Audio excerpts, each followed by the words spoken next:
ছোট লোকের বাচ্চা, তোর এত বড় সাহস! তুই তোর এই নোংরা হাত দিয়ে আমার হাত ধরেছিস। এখন তো শুধুমাত্র হাত ধরেছি। যদি এক্ষুনি এই মুহূর্তে চাচার কাছে ক্ষমা না চান, তাহলে যে আপনার কি কি হবে আপনি কল্পনাও করতে পারছেন না। তোর এত বড় সাহস, তুই আমাকে থ্রেট করছিস? আমি চাইবো না ক্ষমা করবি, তুই করে নে। তুই আমার কিচ্ছু করতে পারবি না। আর এখন যদি তুই আমার হাত না ছাড়িস, তোর কোনো ধারণা নেই আমি তোর কি হাল করতে পারি। তুই জানিস আমি কে, আমি কার মেয়ে। দেখুন, যে মেয়ে নিজের বাবার নাম জানে না, অন্যের কাছে নিজের বাবার নাম জানতে চায়, আমি তো অন্তত সাগর সেই মেয়ের পরিচয় জানতে আগ্রহী নই। সরি। ছোট লোকের বাচ্চা, তোর এত বড় সাহস, তুই আমাকে অপমান করিস। তুই জানিস আমার একটা ফোন কলে তোর পুরো পোস্ট দিয়ে এখান থেকে উচ্ছেদ হয়ে যেতে পারে। ও আচ্ছা, তাই নাকি?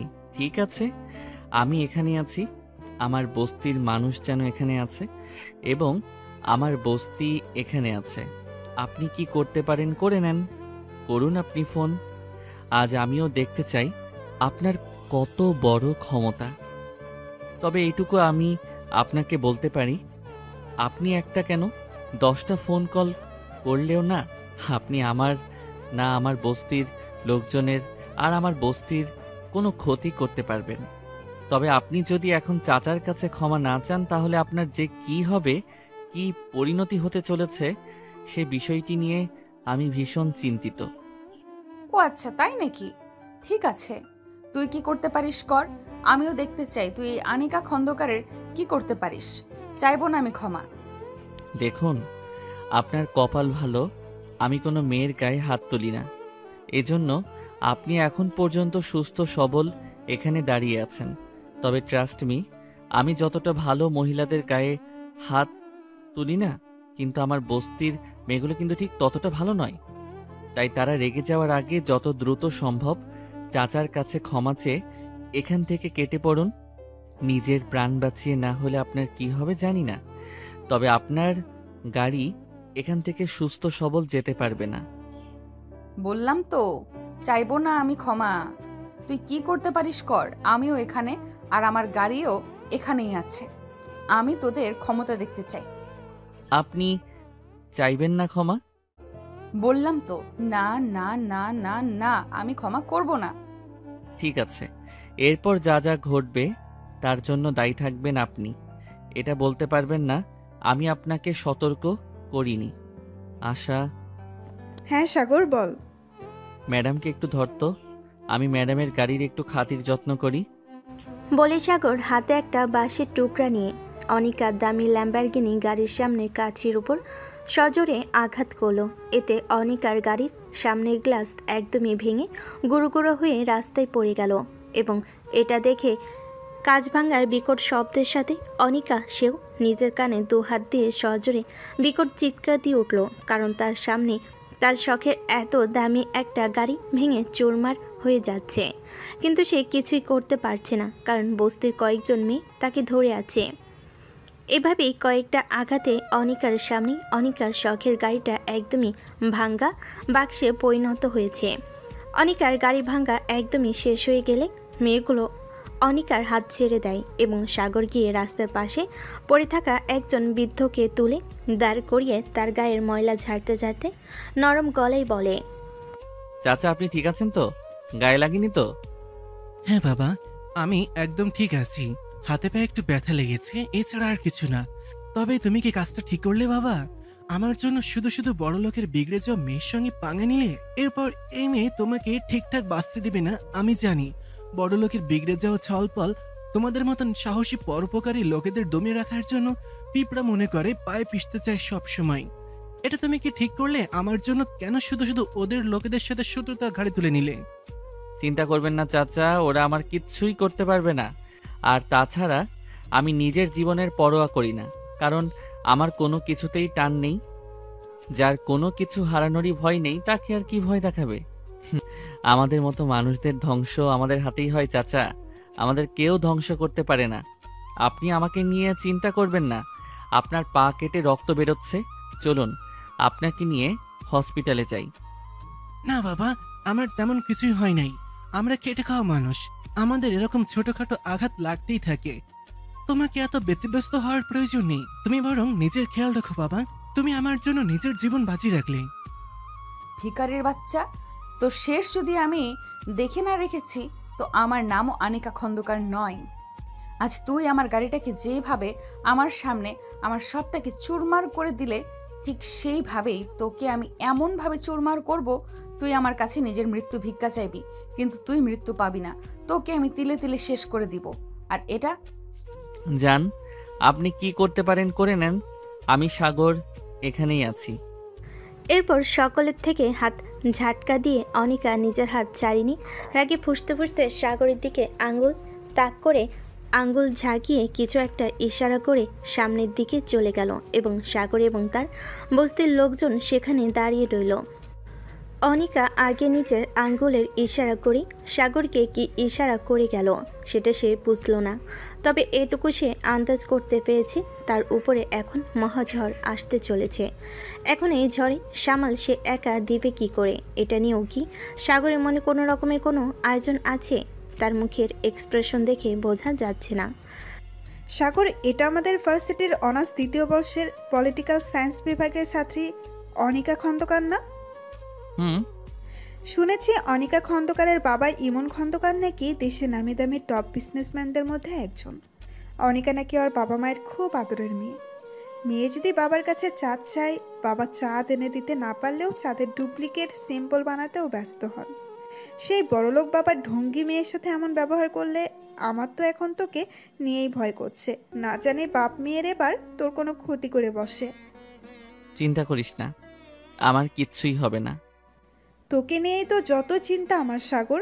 এখন বাবা মেয়ের এই সংঘর্ষে যদি তোর কোনো ক্ষতি হয়ে যায়, তখন আমি কি করব? মানে তোর কি হবে মানে বুঝলাম না। না, কিছু না। আশা হুট করে নিজের বলা কথাতে নিজের নীরব হয়ে গেল। এভাবে বেশ কিছুক্ষণ চুপচাপ দাঁড়িয়ে থেকে সাগর এবং তার বস্তির লোকজন বস্তিতে ফিরে যায়। আর এদিকে অনিকার কিছুটা দূরে যাওয়ার পরে একটা উবার ভাড়ায় নিজের বাড়িতে ফিরে যায়। অনিকা যখন নিজের দামি ল্যাম্বরগিনি ছাড়া সামান্য ওভার ভাড়া করে বাড়ি ফিরে, এটা দেখে ওর বাবা মা এবং ভাই তার দিকে এগিয়ে আসে এবং তাকে দেখে বোঝা যায় আনিকার কিছু একটা হয়েছে, কারণ সে প্রচণ্ড রাগে ফুঁসছে এবং সে বাড়ির মধ্যে প্রবেশ করার সাথে সাথে হাতের কাছে যা পাচ্ছে তাই ছুঁড়ে মারছে, ভাঙচুর করছে, কান্না করছে। অনিকার অগ্নিরূপ দেখে তার বাবা মা তার দিকে এগিয়ে যায় এবং তার ভাই সহ তারা অনিকাকে শান্ত করার চেষ্টা করে। অনেক চেষ্টার পর তারা সফল হয়ে অনিকাকে কিঞ্চিত পরিমাণ শান্ত করে এবং অনিকা শান্ত হয়ে আসলে তারা শান্তভাবেই অনিকাকে প্রশ্ন করতে থাকে। কি হয়েছে বাবু তোর? তুই এমন করছিস কেন? শান্ত হ বাচ্চা। এবং কি হয়েছে, কি হয়েছে আমার বাচ্চার সাথে? আমাকে একটু বলো, খুলে খুলে বলো আমাকে, না হলে আমরা বুঝবো কি করে? ভাইজান, ভাইজান, ওই ছোট লোকের বাচ্চা আমাকে রাস্তায় সকলের সামনে অপমান করেছে। আমার সামনে দাঁড়িয়ে আমার শখের ল্যাম্বরগিনিটা ভেঙে চুরমার করেছে। জিনিসের সব কিছু মরুভূমি করে দিয়েছে ভাইজান। ভাইজান, ওকে আমি ছাড়বো না ভাইজান। তুমি কিছু করো। তুমি যদি কিছু না করো তাহলে আমি কিন্তু নিজের কিছু করে ফেলবো। আমি অপমান কখনোই মেনে নিব না। কি হয়েছে বাবু? কার কথা বলছো তুমি? শান্ত হও, শান্ত হয়ে আগে বলো কি হয়েছে, কে কি করেছে, আর কে তোমার ল্যাম্বরগিনি ভেঙে ফেলে। আগে শান্ত হও, তা না হলে তুমি অসুস্থ হয়ে পড়বে। কি হয়েছে মামুনি? আমার মামুনিটাকে কে কি বলেছে? দেখি মামুনি, কথা বল আমার সাথে। আব্বুকে বলবা না? ভাইজান, আব্বু জানো, আমার জন্মদিন উপলক্ষে তোমরা যখন আমাকে সেই ল্যাম্বরগিনিটা উপহার দাও, তখন আমি ছিলাম ল্যাম্বরগিনি নিয়ে একটা লং ড্রাইভে গেছিলাম এবং হঠাৎ করে আমি আমার ব্যালেন্স হারিয়ে ফেলি, যার জন্য রাস্তার পাশে একটা মুরব্বি একটা ছোট স্টল লাগিয়ে বসেছিল এবং হঠাৎ আমার গাড়ির সঙ্গে ধাক্কা লেগে স্টলটা পড়ে যায়।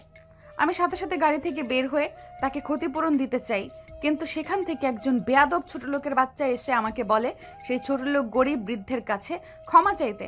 আমি যখন সেটা অস্বীকার করি, তখন সেই ছোট লোক তার বস্তির কয়েকজন মেয়েকে নিয়ে আমাকে ধরে রেখে আমার সামনে আমার শখের গাড়িটা ভেঙে চুরমার করে দেয়। আব্বু ভাইজান, সত্যি বলছি, গাড়িটা বিষয় না, ও শুধু গাড়ি ভাঙে নাই, আমাকে সকলের সামনে ছোট প্রমাণ করেছে এবং চরম অপমান করেছে। এই অপমানের বদলা যদি তোমরা কখনো না নাও তাহলে আমি কিন্তু নিজের ক্ষতি করে ফেলবো। আমি ওকে ছাড়বো না বাবা, তুমি কিছু একটা করো প্লিজ। চিন্তা করো না আম্মু, তুমি শান্ত হও। আমি দেখছি বিষয়টা কি করা যায়। আমার আম্মুকে কষ্ট দেওয়া আমি দেখছি। হ্যাঁ দেখছি, মানে আমার বাচ্চাকে কষ্ট দেওয়া। দাঁড়াবো, আমি হারামজাদাটাকে পুঁতে ফেলবো, ওই জায়গায় গেড়ে রাখবো। তুমি চিন্তা করো না বাচ্চা, শান্ত হও, আর কষ্ট পেতে হবে না। আমি আবার আমার বাচ্চাটাকে ল্যাম্বরগিনি কিনে দেবো।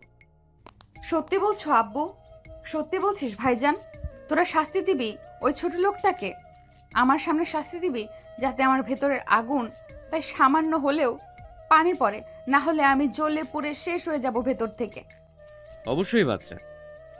ঠিক আছে আম্মু, অনেক হয়েছে, এখন তুমি উপরে যাও। সারাদিন তো মনে হয় খাওয়া দাওয়া হয়নি। এই অনিকার আম্মু, অনিকাকে উপরে নিয়ে যাও, আমার মামুনি আজকে অনেক ক্লান্ত।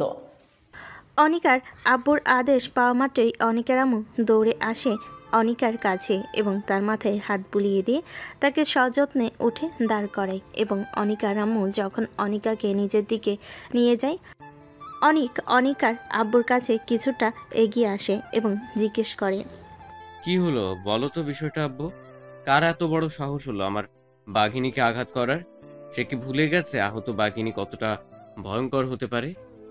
আমিও তো এই কথাই ভাবছি বাবা, কার এত বড় সাহস আমার পাখিনিকে থাবা মারে। এখন যে এই সংঘর্ষ কত দূর পর্যন্ত যাবে এটা নিয়ে আমি চিন্তিত।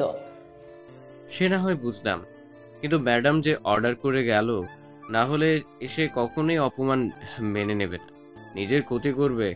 এখন কি করবে আব্বু? সত্যি সত্যি কি ছেলেটার ক্ষতি করবে? দেখো অনেক, ভুলে যেও না, অনিকা যতই আমার মেয়ে হোক না কেন, ভুল তারও ছিল এবং সে যে ভুল করেছে সেই ভুলের শিক্ষা আমরা তাকে দিতে পারি নাই। বাইরের একজন এসে সেই ভুলের শিক্ষা তাকে দিয়েছে। আমি তো চাইবো এখন থেকে বারবার রোজ তার সঙ্গে অনিকার দেখা হোক, যেন অনিকার এই অহংকার বোধ তাকে ছাড়তে হবে। তবে এখন যেহেতু কথা দিয়ে ফেলেছি, পিছিয়ে যাওয়ার কিছু নেই। দেখি কালকে ডিআই দিয়ে আশরাফকে দিয়ে ছেলেটাকে উঠিয়ে নিয়ে আসতে হবে। আমিও দেখতে চাই কে এই মহাপুরুষ, যে আমি যে কাজটা করতে পারিনি এতদিনে সে একদিনে সেই কাজ করে ফেলে দিল। আমার তার সঙ্গে দেখা করাটা প্রয়োজন। তুমি মনে মনে কি পরিকল্পনা করছো বলো তো বাবা? আমার তোমাকে মোটেও স্বাভাবিক মনে হচ্ছে না। তুমি নিশ্চয়ই ভেতরে ভেতরে কিছু পরিকল্পনা করছো। সময় হলে সব জানতে পারবে বাবা। এখন যাও, বোনের কাছে যাও, দেখো সে শান্ত হলো কিনা। অনিকার আব্বু মনে মনে যে গভীর কিছু ভাবছে সেটা তার মুখের এক্সপ্রেশন দেখে বোঝা যাচ্ছে। অনেক বুঝতে পারলো না এবং সে মাথা চুলকাতে চুলকাতে অনিকার ঘরের দিকে চলে গেল। আর এদিকে অনিকার আব্বু খুব মনোযোগ সহকারে কিছু একটা ভেবে হালকা করে হেসে উঠল। এদিকে অনিকার আম্মু এবং অনেক কষ্টে বুঝিয়ে অনিকাকে খাইয়ে ঘুম পাড়িয়েছে। রাত আসে কিছু মানুষের সাম্রাজ্যের বিভিন্ন আয়োজন নিয়ে, আবার কিছু মানুষের নিত্যদিনের মানসিক চাপ নিয়ে। ঠিক সেভাবেই সারাদিন অনেক ঘুরেও সাগর আজ কোনো কাজ পায়নি। এর জন্য তার আজকে কোনো ইনকাম হয়নি। সামনে তার ইউনিভার্সিটির ফাইনাল ইয়ারের পরীক্ষা। সে বিসিএস পরীক্ষার প্রিপারেশন নিচ্ছে, তাই সে কোনো ভালো কোচিংয়ে ভর্তি হয়ে কোচিং করবে। সেই টাকা তার কাছে নেই, সেই টাকা জোগাড় করবে কিভাবে? এবং পরবর্তীতে ইউনিভার্সিটিতে রেজিস্ট্রেশন ফি জমা দিতে হবে। কিভাবে কি করবে তা নিয়ে ভীষণ দুশ্চিন্তায় আকাশের দিকে চেয়ে আছে এবং মনে মনে বলছে, হে আমার রব, তুমি আমাকে ধৈর্য দাও, আমাকে মানসিকভাবে ভেঙে পড়তে দিও না। অনেক তো আমাকে সঙ্গ দিলে, আর কিছুটা সঙ্গ দাও দয়া করে আমার উপরে। বাবা মা তো অনেক আগেই ফাঁকি দিয়ে পালিয়েছে।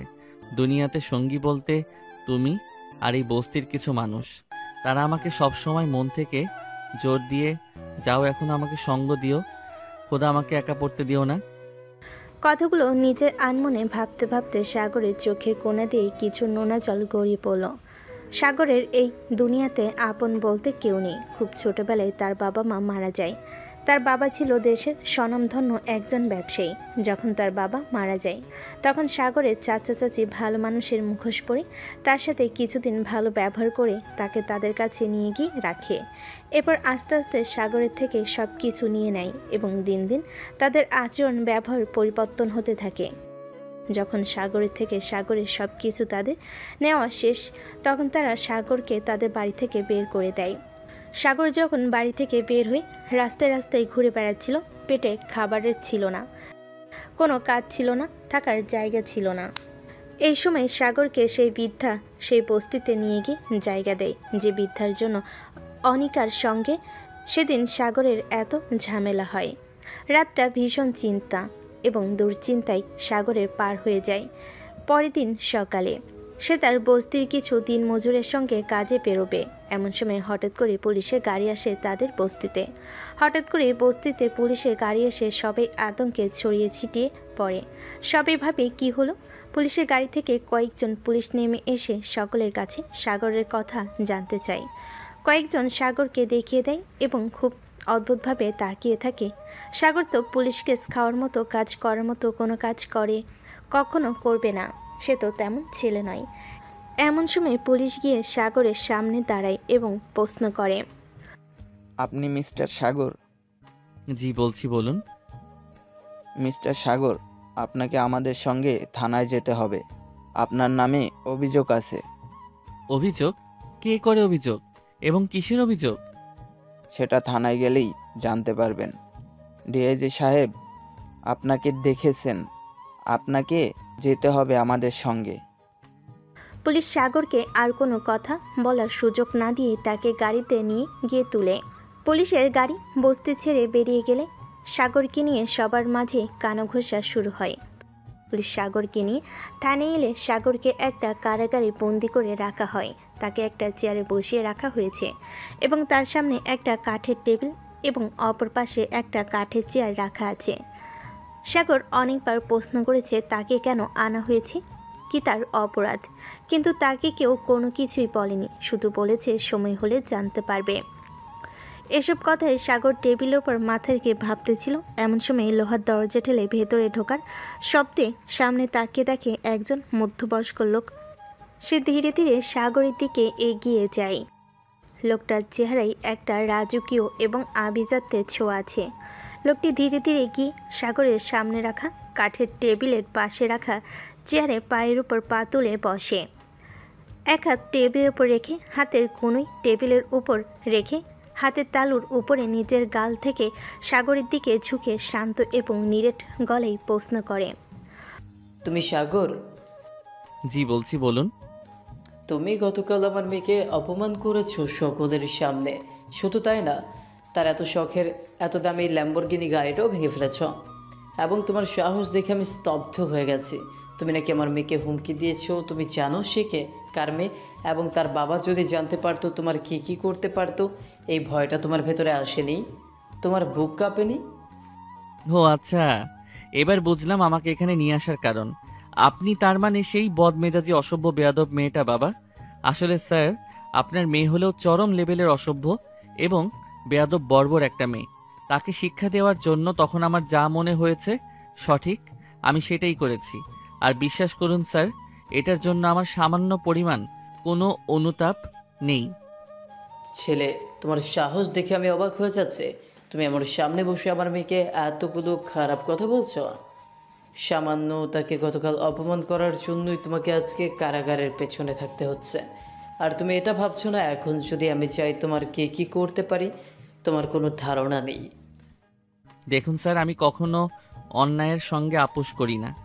তোমার নিজের জন্য ভয় নাই থাকতে পারে, নিজের মানুষদের জন্য ভয় করছে না? আমি যদি তাদের কোনো ক্ষতি করি তোমার এই অন্যায়ের জন্য? হাসালেন স্যার। দুনিয়াতে যার নিজের হারানোর কিছু নেই, সে হারানোর ভয় কিভাবে? আর আপন আপন বলতে আমার শুধু সেই খোলা আকাশ আর জমিন ছাড়া কিছুই নেই। তার মানে? বাপ মা মারা গেছে সেই ছোটবেলায় থাকতে, এখন তাই আর কোনো হারানোর ভয় করি না। যখন নিজের কিছু নেই তখন হারাবো কি?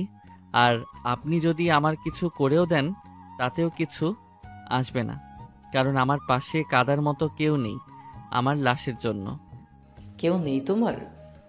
হ্যাঁ আছে তো, আমার বস্তির লোকজন, তারাই আমার বাবা মা, তারাই আমার ভাই বোন, তারাই আমার আপনজন, তারাই আমার সব।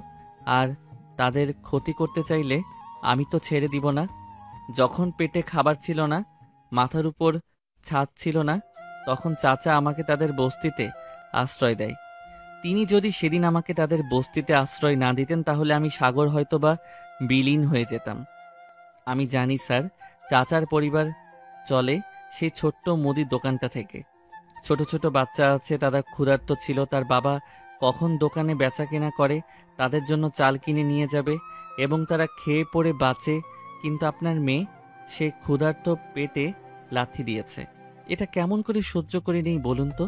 এর জন্য যদি আপনি আমাকে মেরেও ফেলেন তাতে আমার কোনো আপত্তি থাকবে না, কিন্তু বারবার যদি আপনার ভুলগুলো করে বারবার তাকে শিক্ষা দেওয়ার জন্য আমি যদি সেখানে থাকি, আমাকে বারবার আমাকে খুন করতে হবে আপনার মেয়ের অপমানের জন্য। অনিকার আব্বু এতক্ষণ চুপচাপ সাগরের কথাগুলো শুনছিল। সাগরের কথা বলা শেষ হলে তিনি বেশ কিছুক্ষণ নীরব থেকে হুট করে সাগরকে একটা কথা বলে বসে, যেটা শোনার জন্য সাগর হয়তোবা প্রস্তুত ছিল না। বিশ্বাস করো ছেলে, আমি নিজেও চাই তুমি বারবার আমার মেয়েটাকে এইভাবে শাসন করো।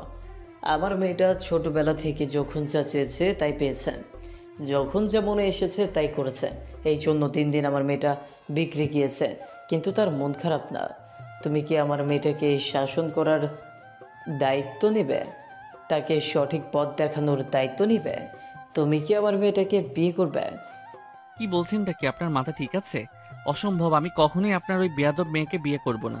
আর তাছাড়া আপনি কি জানেন না, বা আপনি কি ভুলে যাচ্ছেন, আপনার মেয়ে আমার থেকে যোগ্যতার দিক থেকে অনেক বড়। তাহলে কেন আপনি আপনার মেয়ের সঙ্গে আমার বিয়ে দিতে চাইছেন? মেয়ের থেকে যোগ্যতার ছোট ছেলের সঙ্গে মেয়ের বিয়ে দিলে আপনার মান যাবে না। তোমার কাছে আর কোনো অপশন নেই, তোমাকে বিয়ে করতেই হবে। তুমি যদি আমার মেয়েকে বিয়ে না করো তাহলে সারা জীবন তোমাকে জেলে পচে মরতে হবে। আর ভুলে যেও না, জ্ঞানী মানুষেরা বলেছেন মানুষ যোগ্য হয়ে জন্মগ্রহণ করে না, যোগ্যতা অর্জন করতে হয়। আর যোগ্যতা এটা কখনো কোনো সম্পর্কের বাধা হতে পারে না। আর আমি জানি তুমি অনেক বুদ্ধিমান একটা ছেলে, তুমি আমার মেয়েকে অনেক ভালো রাখবে। আর মেয়ের সুখের জন্য মানুষের কথা শুনতে প্রস্তুত নই।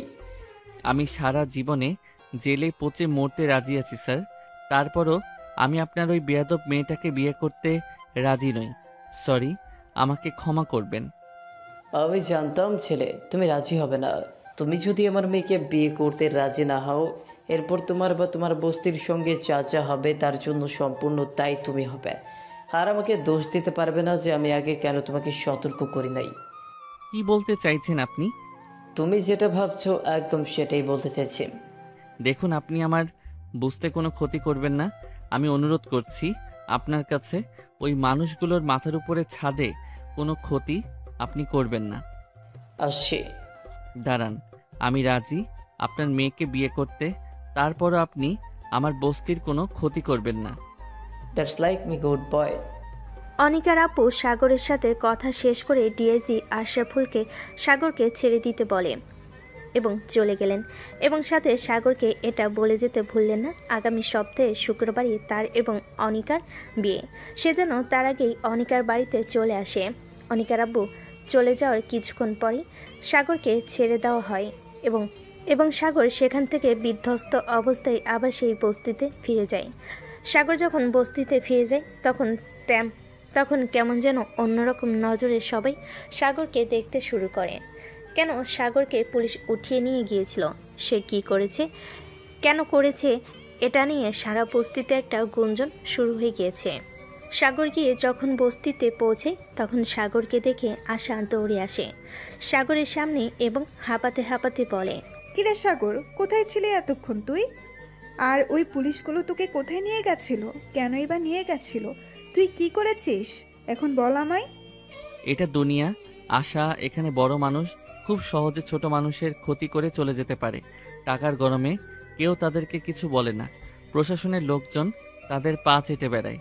কালকে প্রতিবাদ করতে গিয়ে আজকে আমাকে কারাগারে যেতে হয়েছে। আর দেখো, এই বস্তির মানুষ যাদের জন্য আমি আগামীকাল করলাম তারাই আজকে আমাকে কেমন অপরাধী নজরে দেখছে।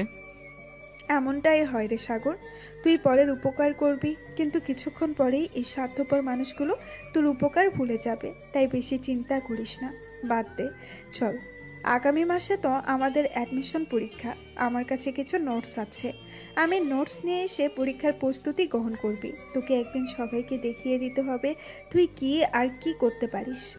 আমি সেই দিনের অপেক্ষায় আছি, আর আমি জানি তুই পারবি। তোর প্রতি আমার অনেক বিশ্বাস এবং তোকে নিয়ে আমার অনেক আশা রে। হয়েছে হয়েছে, অনেক হয়েছে, চলেন পাকনা বড়ি একটা। সাগরের বলা কথাগুলো শুনে বস্তির সকল মানুষ চুপ হয়ে যায়। তারা জানে সাগর কখনো জেনে শুনে অন্যায় করতে পারে না এবং তার সামনে কোনো অন্যায় হলে সে চুপ থাকতে পারে না, সে প্রতিবাদ করে এবং অত্যন্ত সাহসী একটা ছেলে। এরপর সাগর আশার মাথায় একটা হালকা চাটি মেরে তাকে নিয়ে সামনের দিকে চলে যায়, কারণ তাকে এখন নিজের ভবিষ্যৎ নিয়ে ভাবতে হবে, প্রচুর পড়াশোনা করতে হবে, তাকে মানুষের মতো মানুষ হতে হবে। এদিকে আনিকার আব্বু বাড়ি ফিরে এলে আনিকা দৌড়ে আসে, তার আব্বুকে হালকা করে জড়িয়ে ধরে এবং আহ্লাদে সুরে বলে, আব্বু তুমি কি দিয়েছো ওই ছেলেটাকে শিক্ষা? তুমি কি নিয়েছো আমার অপমানের জবাব? তুমি চিন্তা করো না মামুনি, আমার মামুনি অপমানের প্রতিশোধ আমি নিব এবং তাকে তার যোগ্য শাস্তিটাই আমি দিব। সত্যি বলছো আব্বু তুমি? সত্যি মামুনি। অনিকার আব্বুর কথা শুনে খুশি হয়ে যায় এবং সে তার ঘরে চলে যায়। এবং অনিকা চলে গেলে অনিকার আব্বু হালকা হেসে মনে মনে বলেন, চিন্তা করো না মামুনি, আমি তার জন্য তার যোগ্য শাস্তির ব্যবস্থা করে এসেছি। এই কথাটি বলে অনিকার আব্বু তার নিজের ঘরে চলে যেতে নিলে অনিক আর তার আম্মু তাকে আটকায় এবং প্রশ্ন করে, তুমি সত্যি সত্যি ওর নির্দোষ ছেলেটার ক্ষতি করবে? তুমি নিজেও জানো ছেলেটার কোনো দোষ নেই, দোষটা পুরোটাই তোমার মেয়ের। তাহলে কেন তুমি শুধু শুধু সেই নির্দোষ ছেলেটাকে কেন শাস্তি দিতে যাবে বলো তো? দেখো, আমি এখন বাইরে থেকে এসেছি এবং আমি ভীষণ ক্লান্ত, তাই আমাকে বিরক্ত করো না। চিন্তা করো না, আমি কারো কোনো ক্ষতি করব না, তবে যে সিদ্ধান্ত নিব তা সকলের জন্য মঙ্গল। এইটুকু বিশ্বাস তুমি আমার উপরে করতেই পারো। এভাবেই দিন কেটে যায় এবং দেখতে দেখতে সেই কাঙ্ক্ষিত দিনটি চলে আসে। আজকে সাগর এবং অনিকার বিয়ে উপলক্ষে অনিকার বাবা তাদের গাড়ি পাঠায় বস্তিতে সাগরকে নিতে আসতে। হঠাৎ বস্তিতে এত দামি এবং বিশাল একটা গাড়ি আসতে দেখে সকলে ভীষণ অবাক হয় এবং গাড়ির আশেপাশে ভিড় জমায় এবং সেই গাড়ি থেকে লোক বের হয়ে সরাসরি সাগরের ঘরের সামনে গিয়ে সাগরকে ডাকতে থাকে। সবেমাত্র সাগর ঘুম থেকে উঠেছে, এমন সময় গাড়ির ড্রাইভার বলে, স্যার, খন্দকার সাহেব আপনাকে নিয়ে যেতে বলছেন। আপনি দাঁড়ান, আমি আসছি। বেশ কিছুক্ষণ পরে সাগর ফ্রেশ হয়ে আসলে ড্রাইভার তার পেছনের দরজা খুলে দেয় সাগরকে বসার জন্য এবং সাগরকে নিয়ে তিনি চলে যায়। সাগর গাড়িতে উঠে চলে যাওয়ার পর আজকে আবার বস্তির মানুষ সাগরকে নিয়ে আলোচনায় বসে। দূর থেকে আসা খুব সুন্দর দৃষ্টিতে সাগরের দিকে চেয়েছিল।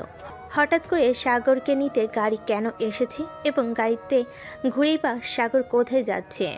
এরপরে ড্রাইভার সাগরকে নিয়ে খন্দকার বাড়িতে আসে এবং ড্রাইভার সাগরকে নিয়ে খন্দকার বাড়ির ভেতরে প্রবেশ করলে সাগর লক্ষ্য করে চারপাশে বেশ মানুষের সমাগম এবং বেশ আয়োজন চলছে ঘরোয়াভাবে।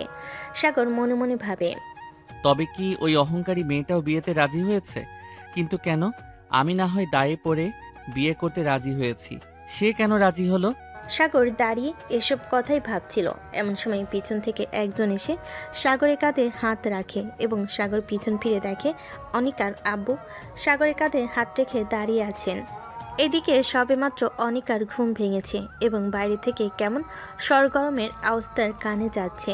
এতে সে বিরক্ত হয়ে ঘর থেকে বেরিয়ে আসে এবং এসে দেখে তাদের বাড়িতে মানুষের সমাগম শুরু হয়েছে এবং কোনো কিছুর আয়োজন চলছে। কয়েক সেকেন্ড সে দাঁড়িয়ে থেকে ভেবে দেখে আজকে তাদের বাড়িতে কোনো অনুষ্ঠান ছিল কিনা। তবে তার জন্য তাদের বাড়িতে কোনো অনুষ্ঠান ছিল না, তাহলে কিসের আয়োজন চলছে এটা জানার জন্য অনিকা নিচে নেমে দেখে তার বাবা এবং সেই বস্তির ছোটলোক ছেলেটা বসে কথা বলছে। এমন সময় অনিকার চোখে ঘুম চলে যায় এবং সে তেলে বেগুনে জ্বলে ওঠে। সে তো উড়ে এসে সাগরের কলার চেপে ধরে সাগরকে দাঁড় করে এবং রাগে কটমট করতে করতে সাগরকে বলে, ওই ছোট লোকের বাচ্চা, তোর এত বড় সাহস, তুই আমার বাড়ি পর্যন্ত চলে এসেছিস? কি হচ্ছেটা কি অনিকা? ছাড়ো বলছি ওকে। না ছাড়বো না, তার আগে বল এই ছোট লোকটা এখানে কি করছে? আর তাছাড়া বাবা, তুমি না বলেছিলে তুমি এই ছোট লোকটাকে শাস্তি দিয়েছো? তাহলে সে তো দিব্যি সুস্থ সবল আমার বাড়ি পর্যন্ত চলে এসেছে, তবে কি তুমি আমাকে মিথ্যা বলেছিলে? না অনিকা, আমি মিথ্যা বলিনি। ওকে যে শাস্তি দেওয়া হবে সেই শাস্তি আজকে কার্যকর করা হবে, এই জন্য তাকে আজকে এখানে নিয়ে আসা হয়েছে। মানে কি বলতে চাইছো কি আব্বু তুমি? আজকে তোমাকে ওকে বিয়ে করতে হবে। কি পাগল হয়ে গেছো তুমি আব্বু? তোমার কি মাথা ঠিক আছে? শাস্তি কি তুমি ওকে দিচ্ছ না আমাকে? আমি কিন্তু কখনোই ওই ছোট লোকটাকে বিয়ে করব না। এর থেকে ভালো আমি মরে যাব, তারপরও আমি এই ছোট লোকটাকে বিয়ে করতে পারবো না, করব না। বিয়ে তো তোমাকে করতেই হবে মামুনি। আত্মীয় স্বজন বন্ধু বান্ধব সকলকে দাওয়াত দেওয়া শেষ, এখন দ্রুত গিয়ে ফ্রেশ হয়ে আসো। অসম্ভব বাবা, কখনোই না। সম্ভব না, সব সম্ভব। আমাকে খারাপ হতে বাধ্য করো না, যা বলছি তাই করো। তুমি যখন যা চেয়েছো, যখন যা করেছো, যখন যা বলেছো সব করেছি তোমার জন্য। আর তুমি আমার জন্য সামান্য বিয়ে করতে পারবে না? আর এই নাকি তুমি আমাকে সব থেকে বেশি ভালোবাসো? না মানা, তুমি আমাকে ভালোবাসো না। তুমি কখনোই আমাকে ভালোবাসে না। তুমি শুধু মুখেই বলে গেছো তুমি বাবাকে ভালোবাসো, কিন্তু না, এগুলো সত্যি না, সব তোমার মুখের কথা। তার বাবার কথা শুনে অনিকা কিছুক্ষণ স্তব্ধ হয়ে থাকে এবং পরক্ষণে বিকট শব্দে চিৎকার দিয়ে ওঠে এবং হাতের পাশে থাকা ফুলদানিটা তুলে ছুঁড়ে মারে মেঝেতে এবং তার সাথে সাথে বিকট শব্দ করে ভেঙে গুড়িয়ে যায়। হঠাৎ ভাঙ্গা শব্দের চারিদিক থেকে মানুষ ছুটে এসে ড্রয়িং রুমে তাদেরকে ঘিরে দাঁড়ায় এবং অবস্থায় বেগতিক দেখে অনিকার সাথে করে নিয়ে অনিকার রুমের দিকে যায় তাকে শান্ত করার জন্য এবং যাওয়ার আগে তার বাবাকে বলে যায় সে বিষয়টা দেখছে এবং নিশ্চয়ই অনিকার আজকে বিয়ে হবে সাগরের সাথে। ভাইজান বাবা এটা কি বলছে? আপনি কি ভুলে গেছেন আমি তার মেয়ে নাকি আমাকে কোথাও থেকে নিয়ে এসেছে? আমার তো মনে হয় না আমি আব্বুর মেয়ে। আমি যদি আব্বুর মেয়ে হতাম তাহলে আব্বু কখনোই আমার সঙ্গে এমনটা করতে পারতো না। আব্বু কেমন করে বলছে? ছোট লোকটাকে আমাকে বিয়ে কখনোই করতে পারবো না ভাইয়া। অনিকা, দেখ বোন আমার, বাবা যেহেতু একবার বলেছে বিয়েটা হবে, তার মানে উনি যে করেই হোক তোর সাথে ওই সাগর নাকি সেই ছেলেটার বিয়ে দিয়েই ছাড়। তাই এখন এত ব্যস্ত না হয়ে মাথা ঠান্ডা করে ভাব কি করা যায়। আমি মরে যাব ভাইয়া, তারপরও আমি ওই বেয়াদব ছেলেটাকে বিয়ে করব না। একটা চড় মারবো ফাজিল মেয়ে, সবসময় বেশি কথা বল। মরা এত সহজ তাই না? তাহলে কি করব ভাইজান? আমি বাবা কেন আমার সঙ্গে এমনটা করছে? কি করব আমি বলতে পারো তুমি আমাকে? বিয়েটা করে নে বাবু। পাগল হয়ে গেছো তুমি ভাইজান? তুমি কি বাবার মতো কি সব আবল তাবল বকছো? আবল তাবল বকছি না বাচ্চা, যা বলছি ভেবেচিন্তে এবং ঠান্ডা মস্তিষ্কে। আচ্ছা মনোযোগ সহকারে শোনো আমার কথা। দেখেছেন স্যার, আমি আগেই বলেছিলাম আপনার মেয়ে কখনোই আমার মতো একজন রাস্তার ছেলেকে বিয়ে করতে রাজি হবে না। আপনি শুধু শুধু আমার এবং নিজের দুজনার ও সময় নষ্ট করেছেন। আমাকে যেতে দিন। কখনোই না, আমি না শুনতে পছন্দ করি না। একবার যখন বলেছি তোমাদের আজকে বিয়ে হবে, তোমাদের আজকেই বিয়ে হবে। কিন্তু আপনি কেন বুঝতে চাইছেন না বলুন তো যে কথাটা শেষ করতে না দিয়েই উপরে সিঁড়ি থেকে নামতে নামতে অনিকা তার আব্বুর উদ্দেশ্যে বলে উঠল। অনিকার কথা শেষ হতে না হতেই সকলে তার দিকে কেমন অদ্ভুত নজরে তাকায়। সকলেই অনিকার দিকে তাকিয়ে দেখেন অনিকা বিয়ের সাজে উপর থেকে নিচে নেমে আসছে। সব থেকে বেশি অবাক তো হয়তো সাগর হয়েছে, যেটা তার মুখ দেখেই বোঝা যাচ্ছে। অনিকার আব্বু সামনের দিকে এগিয়ে অনিকাকে জড়িয়ে ধরে। আমি জানতাম আমার মামুনিটা কখনো তার বাবার কথা ফেলতে পারবে না। I am proud of you মামুনি। কিন্তু হঠাৎ করে তুমি, না মানে এত সহজে যে তুমি বিষয়টা মেনে নিবে আমি কল্পনাও করতে পারিনি। আমি রাজি আব্বু। কি যে বলো না আব্বু, তুমি তুমি আমাকে কিছু বলবে আর আমি তোমার কথা রাখবো না, এটা কখনোই হতে পারে? হ্যাঁ, প্রথম আমার একটু মেনে নিতে অসুবিধা হচ্ছিল, কিন্তু পরে ভেবে দেখলাম আমার আব্বু কখনোই আমার জন্য কোনো ভুল ডিসিশন নিতে পারেন না।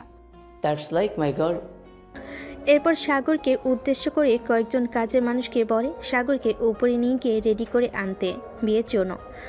আনিকার আব্বু ইশারা পাওয়া মাত্রই সকল কাজের লোক সাগরকে নিয়ে উপরে চলে যায় এবং বেশ কিছুক্ষণ পরে তারা সাগরকে বিয়ের সাজে সাজিয়ে নিয়ে আসে।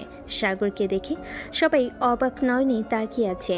এতই সুদর্শন কাউকে পরবেশী লাগতে পারে সেটা সাগরকে না দেখলে বোঝা যাবে না। কি মায়াবী তার মুখশ্রী! অনিকা নিজেও হয়তো কয়েক সেকেন্ড থমকে গিয়েছিল সাগরকে এমন বেশে দেখে। তবে তা হয়তো বেশিক্ষণ স্থায়ী হলো না, কারণ তার মনের মধ্যে আবার সেই প্রতিশোধের আগুন জ্বলে উঠল। কিন্তু তারপরও চুপচাপ সে বিষয়টা মেনে নিল এবং বিয়েটা করে নিল। অনেক ঝড়ঝাপটা পাড়ি দিয়ে সাগর আর অনিকার বিয়েটা সম্পূর্ণ হয়। তাদের বিয়ে সম্পূর্ণ হতে হতে রাত প্রায় হয়ে এসেছে। এরপর আত্মীয় স্বজন যারা যারা এসেছিল তারা নিজেদের মধ্যে আলোচনায় ব্যস্ত ছিল যে খন্দকার সাহেব কেন তার মেয়েকে এমন একটা ছেলের সঙ্গে বিয়ে দিল, কিন্তু তাতে অনিকার আব্বুর মনে হয় না কিছু এলো গেল। তারপর খাওয়া দাওয়া শেষে অনিকাকে এবং সাগরকে অনিকার ঘরে পাঠানো হয়। সাগর অনিকার ঘরে গিয়ে দেখে পুরো ঘর বিভিন্ন রকমের ফুল দিয়ে এবং লাল নীল আলো দিয়ে সাজানো। সাগর ঘুরে ঘুরে পুরো রুমটা দেখছিল এবং অবাক হচ্ছিল। এমন সময় ওয়াশরুমের দরজা খোলার আওয়াজে সাগর সেই শব্দ অনুসরণ করে পিছনে ফিরে দেখে অনিকা একটা আধুনিক টাইট ফিটিং রাতের পোশাক পরে বাইরে বের হচ্ছে। অনিকা বাহিরে এসে সাগরকে কেমন অদ্ভুত নজরে তার দিকে তাকিয়ে থাকতে দেখে সে আস্তে আস্তে সাগরের কাছে এগিয়ে আসে এবং হঠাৎ করে কোনো কিছু না বলে সাগরের গালে সজোরে একটা চড় মারে। চরের তাল সামলাতে না পেরে সাগর মেঝেতে পড়ে যায় এবং করুণ দৃষ্টিতে অনিকার দিকে তাকিয়ে দেখে অনিকা রাগে লাল হয়ে আছে এবং সে রাগে বলল, জানোয়ার ছোট লোকের বাচ্চা, তোর এত বড় সাহস, তুই আমাকে বিয়ে করার জন্য এসেছিস? তোর এত বড় কলিজা হয় কি করে? তোর কলিজা ছিঁড়ে আমি ফুটবল খেলবো। দেখুন, আমারও কোনো শখ ছিল না আপনার মতো বেয়াদব একটা মেয়েকে বিয়ে করার, কিন্তু আপনার বাবা আমাকে ব্ল্যাকমেইল করে জোর করে আপনার সঙ্গে বিয়ে করতে বাধ্য করেছে। তাই যদি কিছু বলার থাকে নিজের বাবাকে গিয়ে বলুন, আমাকে না। তোকে তো আজকে আমি শেষ করে ফেলবো। নিজে থেকে এত কিছু করে এখন সব দোষ আমার আব্বুর ঘাড়ে দিচ্ছিস? ছোট লোক কোথাকার! তুই কি মনে করেছিস আব্বুর কথা রাখতে বা তোকে ভালোবেসে আমি বিয়ে করেছি? কখনোই নয়। তোর জীবনটাকে জাহান্নাম করার জন্য আমি তোকে বিয়ে করেছি। তুই সেদিন আমাকে যে অপমান করেছিস সবার সামনে, এখন থেকে প্রতি পদে, প্রতিটা সেকেন্ডে, প্রতিটা মুহূর্তে তোকে আমি বারবার মনে করিয়ে দিব তোর নিজের যোগ্যতা, নিজের জায়গা। আমাকে অপমান করার শাস্তি এবার তুই প্রতিটা মুহূর্তেই পাবি। তোকে আমি বলেছিলাম না তোর জীবনটা আমি এমন ভাবে নষ্ট করে দিব যে তুই আমার কাছে নিজের মৃত্যু কামনা করবি, কিন্তু আমি তোকে মৃত্যু দেব না। শখ কত আমাকে বিয়ে করার, তাই না? তো শখ এবার আমি ঘুচিয়ে দিব। এখন থেকে তুই প্রতিদিন এই ঠান্ডা মেঝেতে ঘুমাবি। আমি যখন যা বলবো, যেভাবে বলবো, সব করতে হবে তোকে। আর তুই যদি এই 4 দেওয়ালের কথা বাইরে বের করিস তাহলে তোকে আমি জানে মেরে ফেলবো। আর হ্যাঁ, শুধু তোকে নয়, তোর সঙ্গে মিলে যারা যারা সেদিন আমাকে অপমান করেছে তাদের জীবনটাও আমি জাহান্নামে পরিণত করব। দেখুন, আপনার যত রাগ আমার উপরে, তাই যত কষ্ট দেওয়া, যা খুশি করার আমার সঙ্গে করে, আমার বস্তির লোকজনের জন্য নয়। আর রইল বাকি আপনার কথা মেনে চলার। ঠিক আছে, আপনি যখন যা বলবেন, যেভাবে বলবেন আমি তাই করব, কিন্তু তারপরেও আমার বুঝতে মানুষের কোনো ক্ষতি আপনি করবেন না। তুই যতদিন তোর কথা মেনে চলতে পারবি ঠিক ততদিনই তারা সুস্থ সবল থাকবি। এখন যা, সর এখান থেকে, আমাকে ঘুমোতে দে, আমি ঘুমাবো। কথাটি বলেই অনিকা সাগরের বুকের উপর সজোরে লাথি মেরে তাকে ফেলে দিল। সাগর হঠাৎ আক্রমণে বেশ আঘাত পেল, কিন্তু তারপরও চুপচাপ সহ্য করে নিল, কিছু বলল না। এরপর অনিকা গিয়ে তার বেডে ঘুমিয়ে পড়ল এবং সাগর কিছুক্ষণ বসে থেকে মেঝেতেই ঘুমিয়ে পড়ল। সকালবেলা অনিকা ঘুম থেকে উঠে দেখে সাগর মেঝেতে নেই। সে কিছুক্ষণ নীরব থেকে মনে মনে বলল, ছোট লোকের বাচ্চাটা গেল কোথায়? এরপর সে আরও রেগে যায় এবং চিৎকার দিয়ে বলে ওঠে, এই ছোট লোকের বাচ্চা, কোথায় তুই? এক্ষুনি আমার সামনে আয় বলছি। হঠাৎ অনিকার এমন চিৎকারে সাগর দৌড়ে অনিকার সামনে এসে হাজির হয় এবং বিনয়ী করে বলল, জি বলুন। তোকে কতবার বলেছি আমার যখন যা লাগবে আমি তা যেন সাথে সাথে পাই, তোকে বারবার ডাকা লাগে কেন? আসলে আপনি ঘুমাচ্ছিলেন তো, তাই আমি একটু বাইরে গিয়েছিলাম আশপাশটা ঘুরে দেখার জন্য। তোকে কি এই বাড়িতে আশপাশ ঘুরে দেখার জন্য বসিয়ে বসিয়ে খাওয়ানো হয়? এমন করে বলছেন কেন? বলুন আপনার কি লাগবে, আমি এনে দিচ্ছি। সাগরের কথা শেষ হতে না হতেই অনিকা সজোরে সাগরের গালে একটা চড় মারে। এমন হঠাৎ অনিকার হাতে মার খেয়ে সাগর বিস্মিত হয়ে যায়। কেন অনিকা বারবার সাগরকে আঘাত করে, কারণে অকারণে। এভাবে সাগর আর অনিকার জীবন শুরু হয়। এভাবে বেশ কিছুদিন বিভিন্নভাবে বিভিন্ন সময় বিভিন্ন রকমের অত্যাচার করতে থাকে অনিকা সাগরের উপর। সামনে সাগরের ফাইনাল পরীক্ষা, এজন্য আজকে সাগর ইউনিভার্সিটিতে যাবে। সাগর যখন রেডি হয়ে বের হতে যাবে এমন সময় অনিকার আব্বু সাগরকে ডেকে বলে, বাবা সাগর কোথায় যাচ্ছ তুমি? আসলে আঙ্কেল, সামনে আমার পরীক্ষা, এজন্য আজকে আমাকে একটু ইউনিভার্সিটিতে যেতে হবে। ও, তুমি পড়াশোনা করো? কই, আগে তো কখনো বলো নাই। আগে তো আপনি কখনো প্রশ্ন করেন নাই এই বিষয়ে, এজন্য এই বিষয়ে আগে আপনাকে বলা হয় নাই। ও আচ্ছা, তা কোন ইউনিভার্সিটিতে পড়ো তুমি? ঢাকা ইউনিভার্সিটিতে স্যার। অসাধারণ, অনিকাও তো এই একই ইউনিভার্সিটিতে পড়ে। আচ্ছা, কোন ডিপার্টমেন্টে আছো তুমি? পদার্থবিজ্ঞান। মাই গড, আমি যত তোমার বিষয়ে জানছি তত মুগ্ধ হয়ে পড়ছে। কিপ ইট আপ মাই সান। আচ্ছা শোনো, তুমি একা কেন যাচ্ছ? অনিকাও তো এখন ইউনিভার্সিটিতে যাবে, তাহলে তোমরা দুজন একসঙ্গে যাচ্ছ না কেন? আচ্ছা তুমি দাঁড়াও, আমি অনিকাকে বলছি তোমাকে সাথে করে নিয়ে যাওয়ার জন্য। অনিকা মামনি, কোথায় তুমি? না থাক আঙ্কেল, কি দরকার ওনাকে শুধু শুধু বিরক্ত করার। আমি একাই চলে যেতে পারবো, আমার কোনো সমস্যা হবে না। তোমার কোনো সমস্যা না হলেও আমার সমস্যা হবে তুমি যদি এভাবে একা একা ইউনিভার্সিটিতে যাও। আব্বু ডাকছো আমাকে? হ্যাঁ মামনি, বলছি তুমি এখন ইউনিভার্সিটিতে যাবে না? জি আব্বু, এই জন্যই তো রেডি হচ্ছিলাম। তুমি যাওয়ার সময় সাগরকে সাথে নিয়ে যাবে। আর হ্যাঁ, রোজ রোজ তুমি একা ইউনিভার্সিটিতে যাও কেন? আর আগে কেন বলো নি যে সাগর তোমার সঙ্গে তোমার ইউনিভার্সিটিতে পড়ে? এখন থেকে যেন আমি দেখি তুমি আর সাগর একসঙ্গে প্রতিদিন ইউনিভার্সিটিতে যাচ্ছ।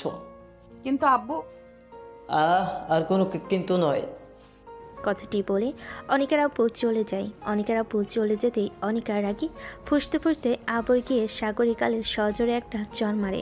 সাগর কিছুক্ষণ গালে হাত দিয়ে দাঁড়িয়ে থাকে আর অনিকার আগে কটমট করতে করতে বলে, ছোট লোকের বাচ্চা, তোর এত বড় সাহস, তুই আজকে আমার আব্বুর কাছে আমার নামে নালিশ করেছিস? বিশ্বাস করুন, আমি ওনাকে কিছু বলিনি। বিশ্বাস? তাও আবার তোদের মতো ছোট লোককে? রাগে অনিকা কিছু টাকা সাগরের মুখের উপর ছুঁড়ে দিয়ে চলে যায় এবং তাকে একা একা ইউনিভার্সিটিতে চলে যেতে বলে। আর এই কথা যদি অনিকার আপুর কান পর্যন্ত যায় তাহলে সাগর একদিন কি অনিকার একদিন বলে অনিকা চলে যায়। এদিকে সাগর কিছুক্ষণ অনিকার যাওয়ার দিকে তাকিয়ে রইল এবং নিজেও চলে গেল। সাগর রিক্সা নিয়ে ইউনিভার্সিটিতে চলে আসে এবং গেট দিয়ে প্রবেশ করতে না করতে হঠাৎ করে কেউ একজন এসে সাগরকে জাপটে ধরে। এতে সাগর হতভম্ব হলেও পরে বুঝতে পারে কে সে। আশা। সাগর, এতদিন কোথায় ছিলি তুই? সে যে তোকে গাড়ি করে গেল, আর তো কখনো বস্তিতে ফিরে এলি না। তুই জানিস আমি তোর জন্য কত অপেক্ষা করেছি, এখনো কত অপেক্ষা করি। তুই আগে ইউনিভার্সিটিতে আসতে পারতি না জন্য আমিও আসতাম না। এসে কি করব বল? কারো ইউনিভার্সিটিতে তো তুই থাকতি না, আর এখন শুধু একটা নজর তোকে দেখার জন্য যদি তুই ইউনিভার্সিটিতে আসিস, এই জন্য আমি রোজ ইউনিভার্সিটিতে এসে ঠিক সেই জায়গায় বসে থাকি যে জায়গাটায় তুই আর আমি বসে আগে আড্ডা দিতাম। তুই কোথায় চলে গিয়েছিস সাগর? আর এতদিন কোথায় ছিলি? তোমার কি কখনো আমাদের কথা মনে পড়েনি? আরে পাগলি, এমন করছিস কেন? আমি তো এসেছি। আচ্ছা ঠিক আছে, তুই আয় আমার সামনে, আমি তোকে সব বুঝিয়ে বলছি আমি কোথায় ছিলাম, কেন ছিলাম, আর কেনই বা যদি ইউনিভার্সিটিতে বা বস্তিতে আসিনি।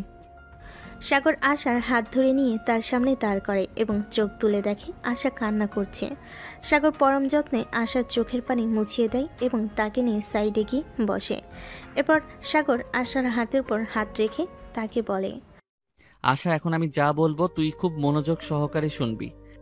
সাগরের এমন কথা শুনে আশা বেশ খানিকটা ভয় পায়, কিন্তু তারপরও তা মুখে প্রকাশ করে না, কারণ সে জানে না সাগর এখন কি বলতে চলেছে। কিন্তু তারপরও ভীষণ আগ্রহ নিয়ে আশা সাগরের মুখের দিকে চেয়ে থাকে। এরপর সাগর আস্তে আস্তে তার সাথে ঘটে যাওয়া সকল কথা আশাকে বলে।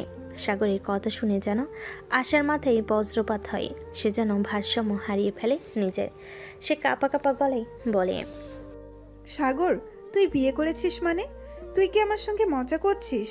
দেখ, যদি মজা করে থাকিস তাহলে প্লিজ এই জঘন্য মজাটা আমার সঙ্গে করিস না। না রে আশা, আমি মজা করছি না, সত্যি সত্যি আমি বিয়ে করেছি। আসলে আমি বিয়ে করতে বাধ্য হয়েছি।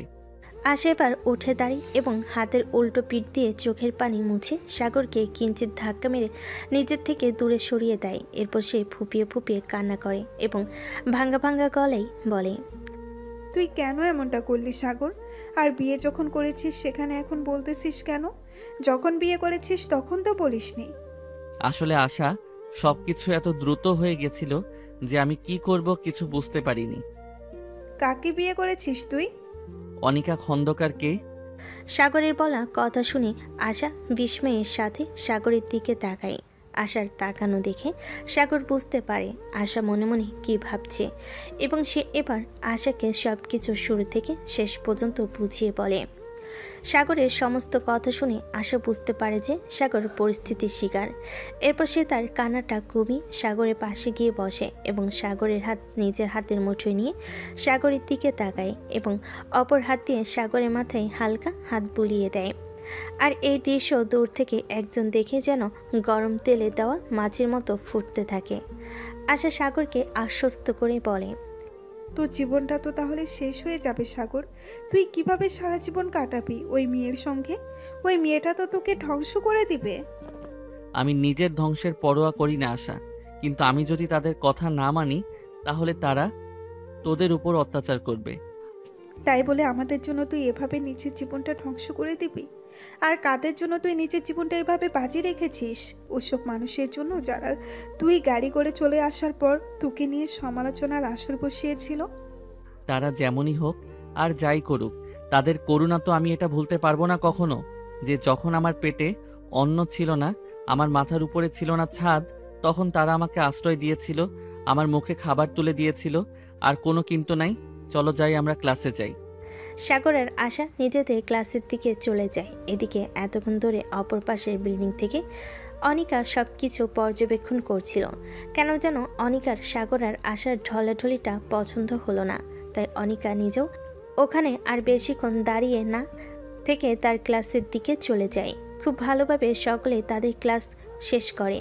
এরপর অনিকা আর তার ফ্রেন্ডরা মিলে ক্যান্টিনের দিকে যায়।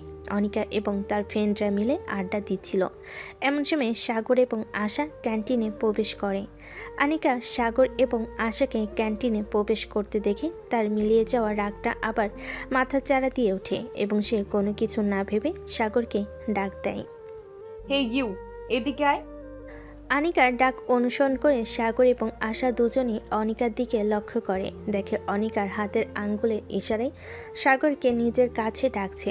তাই সাগরও আর কোনো কিছু না ভেবে অনিকার দিকে অগ্রসর হয়। সাগর যখন অনিকার পাশে গিয়ে মাথা নিচু করে দাঁড়ায়, তখন অনিকা 500 টাকার একটা নোট বের করে সাগরের হাতে দেয় এবং বলে, আমার জন্য এবং আমার ফ্রেন্ডের জন্য কফি নিয়ে এসো এবং সকলের জন্য স্যান্ডউইচ নিয়ে আসবে। এরপর যদি কিছু টাকা বাকি থাকে সেটা তোমার টিপস। তুমি তোমার সেই পাতি গার্লফ্রেন্ডের সঙ্গে এনজয় করতে পারো। ঠিক আছে ম্যাম। সাগরের এরকম নীরবতা এবং কোনো কাজে অনিকার সাথে তর্ক না করা বিষয়টা কেমন যেন অনিকার কাছে আজব লাগে। যে ছেলে একসময় কোনো অন্যায় সহ্য করতে পারত না, সবসময় অন্যায়ের প্রতিবাদ করত এবং তার মনে হতো যে অন্যায় করে এবং অন্যায় সয় দুজনে সমান অপরাধী, তাহলে কিছুদিন ধরে এই ছেলে এত নীরব হয়ে গেছে কেন? তাকে যখন যা বলা হয় সে তখন তাই করে, কোনো কিছুর প্রতিবাদ না করে কেন? এজন্য কয়েকদিন ধরে অনিকা নিজেও সাগরকে বিরক্ত করা ছেড়ে দিয়েছিল। কিন্তু আজকে সকালে সাগর এবং আশাকে একসঙ্গে বসে হাসাহাসি করতে দেখে কেন যেন অনিকার খুব খারাপ লাগে। তার বিষয়টা কোনো মতে ভালো লাগে না। হয়তো আল্লাহর কালিমার জোর ছিল এটা, কারণ কোনো মেয়েই পৃথিবীর সব কিছুর ভাগ দিলেও তার স্বামীর ভাগ কখনোই কাউকে দিতে পারে না। অনিকা মনে মনে এসব ভাবছিল। হুট করে অনিকার বন্ধু রাহুলের ডাকে অনিকার সম্মতি ফিরে এবং সে মনে মনে বলে, কি হচ্ছেটা কি আনিকা? এসব কি ভাবছিস তুই? কবে থেকে ওই ছোট লোক তাকে নিজের স্বামী বলে মানতে শুরু করলি? আর ওই ছোট লোকটা কার সাথে কি করলো না করলো তাতে তোর কবে থেকে মাথা ব্যথা শুরু হলো? এ অনিকা, কি সব ভাবছিস তুই? না তেমন কিছু না। কিছু বলবি কি তুই? তুই কি ঠিক আছিস অনিকা? ঠিক আছে। কেন বলতো? না মানে তুই তো কখনোই সব ছোট লোকের সঙ্গে গায়ে পড়ে কথা বলতি না, তাহলে এখন হঠাৎ তোর কি হলো? তুই এমন করছিস কেন? কিছু কিছু ছোট লোকদের তাদের নিজের জায়গা দেখানোর জন্য হলেও তাদের সঙ্গে কথা বলতে হয়।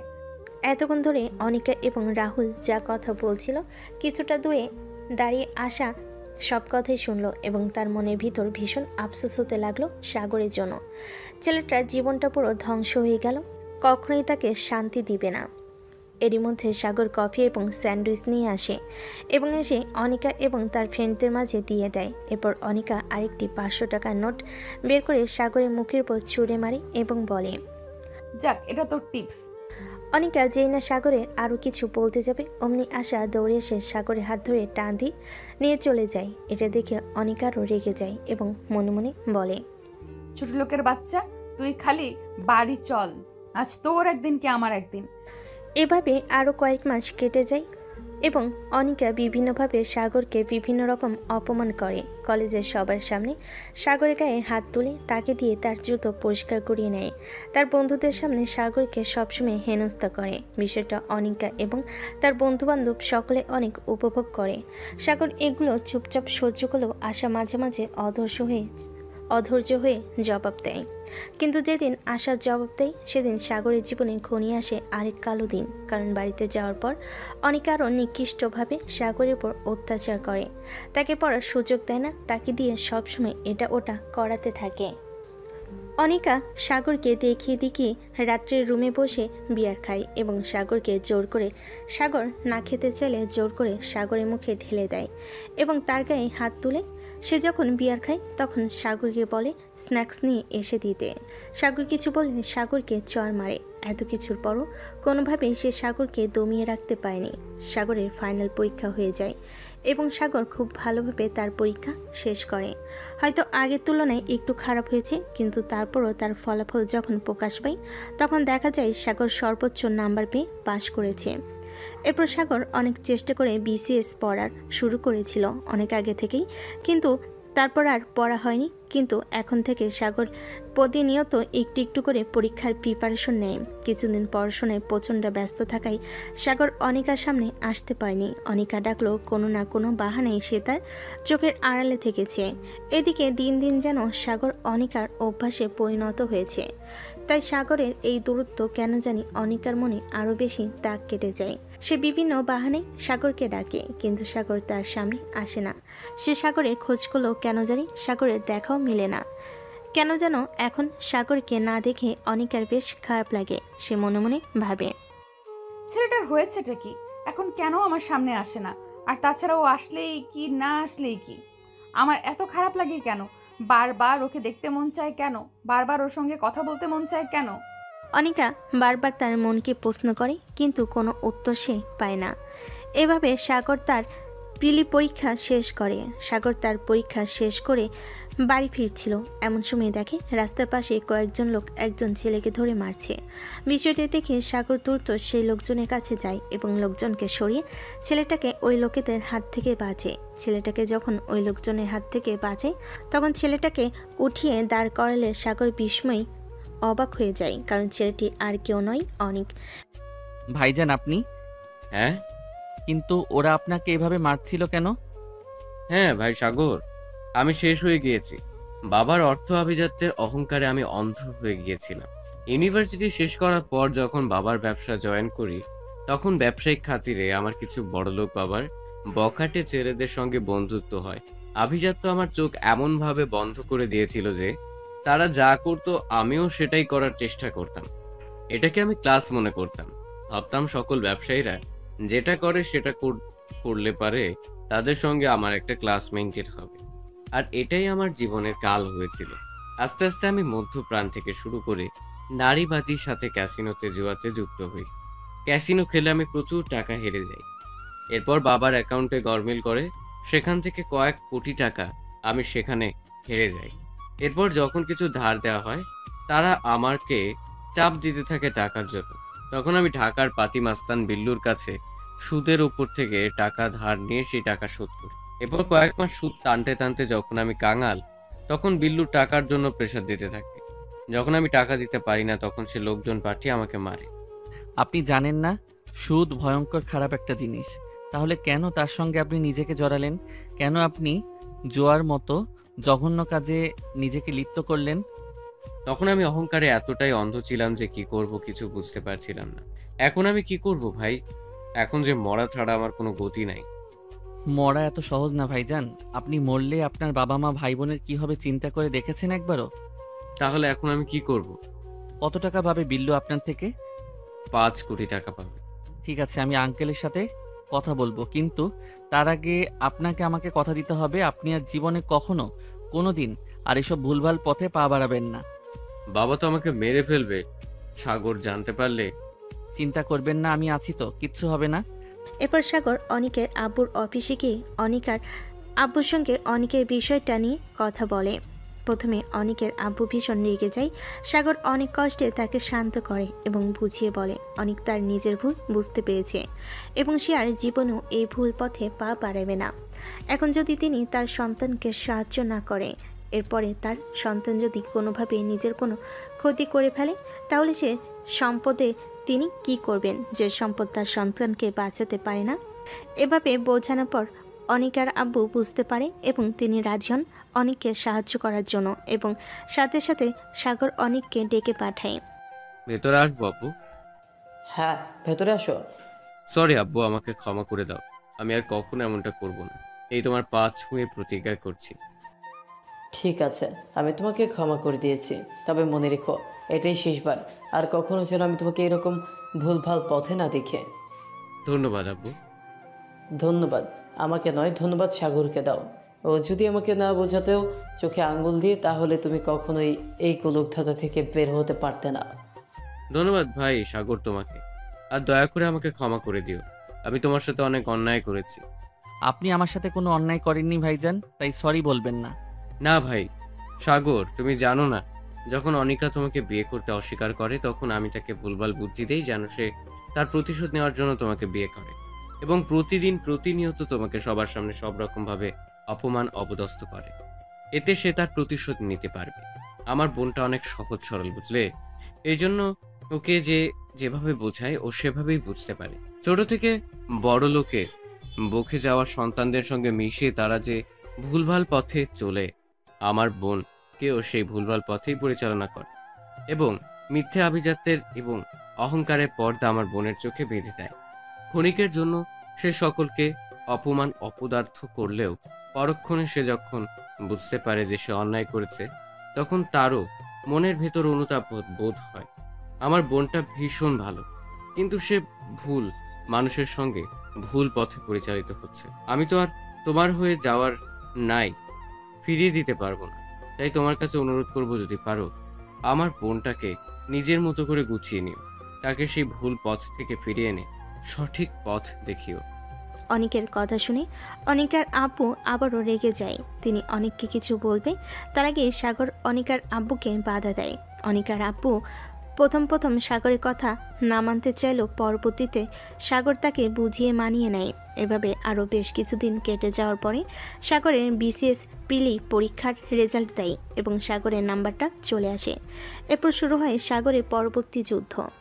সাগর লিখিত পরীক্ষার জন্য প্রস্তুতি গ্রহণ করতে থাকে। এর মধ্যে অনিকা অনেকবার সাগরকে অপমান করেছে, কিন্তু তারপর সাগর কিচ্ছু বলেনি, চুপচাপ সেখান থেকে চলে এসেছে।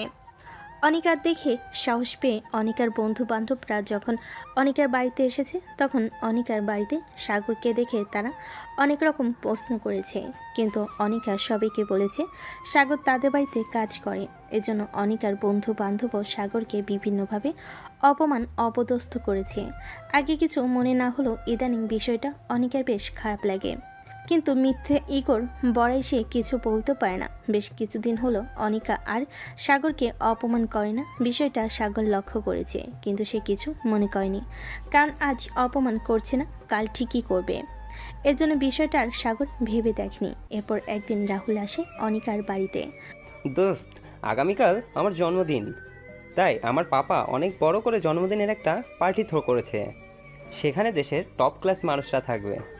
আমি চাই তুই অবশ্যই সেখানে আয়, কারণ তুই আমার অনেক কাছের একজন মানুষ। আর আমার এই স্পেশাল একটা দিনে আমার স্পেশাল মানুষ তুই সেখানে থাকবি না, সেটা হতেই পারে না। আমাকে কথা দে তুই আসবি। অবশ্যই আমি যাব, চিন্তা করিস না। পরের দিন অনিকা যখন পার্টিতে যাওয়ার জন্য বের হয়, তখন অনিকার আব্বু অনিকাকে থামিয়ে বলে, কোথায় যাচ্ছ অনিকা তুমি? আব্বু, আজকে রাহুলের জন্মদিন, আমি সেখানে যাচ্ছি। কোন রাহুল? সেই মির্জার স্মাগলার ছেলে? আব্বু, তুমি শুধু আমার বন্ধুকে অপমান করছো, সে মোটেও এমন নয়। তারা যে কেমন তাদেরকে আমাকে চিনিও না, তারাই তো তোমার মাথাটা পুরোপুরি খেয়েছে। উফ আব্বু।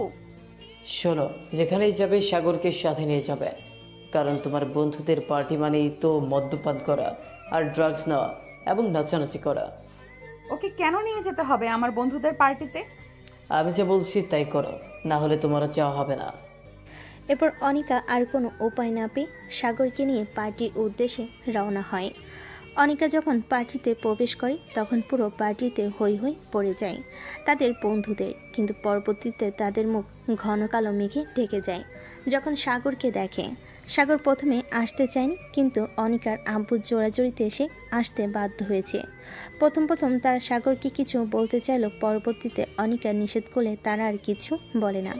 এরপর সাগর পার্টির এক সাইডে গিয়ে দাঁড়িয়ে থাকে।